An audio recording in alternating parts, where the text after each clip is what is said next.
바른미래당 혁신위원들이 손학규 대표와 임재윤 사무총장을 업무방해로 제소했습니다. 공공기관 어린이집의 극간식비가 일반 어린이집보다 최대 3.7배 더 비싼 것으로 나타났습니다.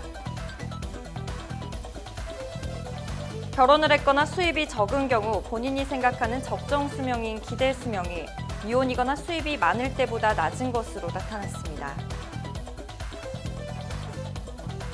올여름 휴가를 바다나 산이 아닌 도심 호텔에서 보내겠다는 이른바 호캉스족이 작년보다 2배 넘게 늘어난 것으로 나타났습니다.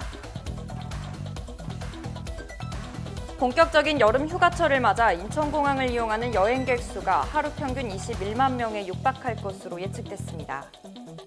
자세한 소식은 잠시 후 뉴스에서 전해드리겠습니다. 시청자 여러분 안녕하십니까? 신동아 방송 강다혜입니다. 뉴스를 시작하겠습니다.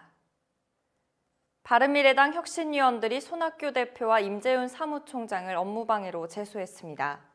장지훈, 김진아 등 혁신위원들은 제소장을 제출하며 기자회견을 열고 당대표가 특별한 사유 없이 안건 처리를 거부하는 것은 명백한 직무유기라고 주장했습니다.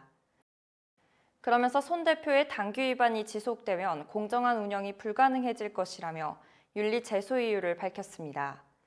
임재윤 사무총장에 대해서는 결정사항을 최고위원회 안건으로 보고해야 하는데 이를 누락시켜서 안건 보고를 의도적으로 방해했다고 주장했습니다. 공공기관 어린이집의 극간식비가 일반 어린이집보다 최대 3.7배 더 비싼 것으로 나타났습니다. 공공기관 어린이집의 극간식비는 평균 3,000원대로 평균 2,000원대에 그치는 일반 어린이집과 격차가 크다고 밝혔습니다. 공공기관 중 가장 단가가 높은 서울시청 어린이집은 아동 1인당 극간식비가 6,391원으로 일반 어린이집 최저단가 1,745원보다 3.7배 많았습니다. 보건복지부는 극간식비 하한선이 11년째 동결돼 있다며 물가 인상률을 고려해 단가를 현실화하기로 했습니다. 결혼을 했거나 수입이 적은 경우 본인이 생각하는 적정 수명인 기대 수명이 미혼이거나 수입이 많을 때보다 낮은 것으로 나타났습니다.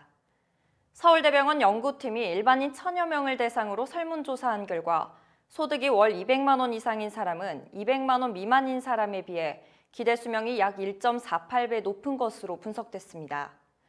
또 미혼인 경우 결혼한 사람에 비해 기대 수명이 약 1.42배 높은 것으로 나타났습니다. 연구팀은 이 연구에서 저소득층과 기혼자가 이상적 기대 수명이 낮은 것으로 나타났다며 소득이 낮은 기혼 집단을 위한 사회적 제도와 지원 대책 마련이 필요하다고 지적했습니다.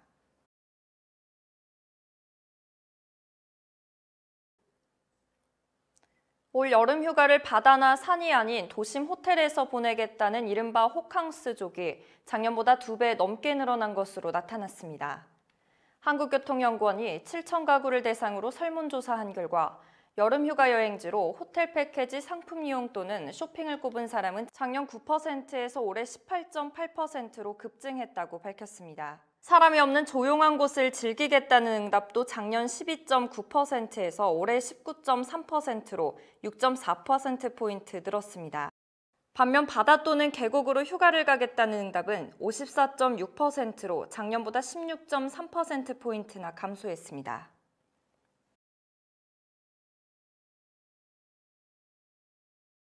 본격적인 여름 휴가철을 맞아 인천공항을 이용하는 여행객 수가 하루 평균 21만 명에 육박할 것으로 예측됐습니다.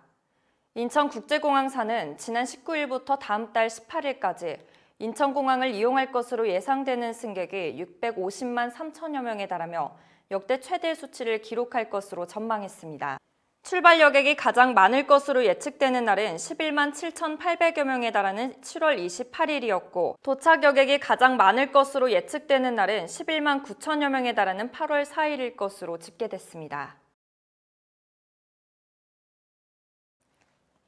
이상으로 뉴스를 마치겠습니다. 지금까지 시청해주신 여러분 고맙습니다.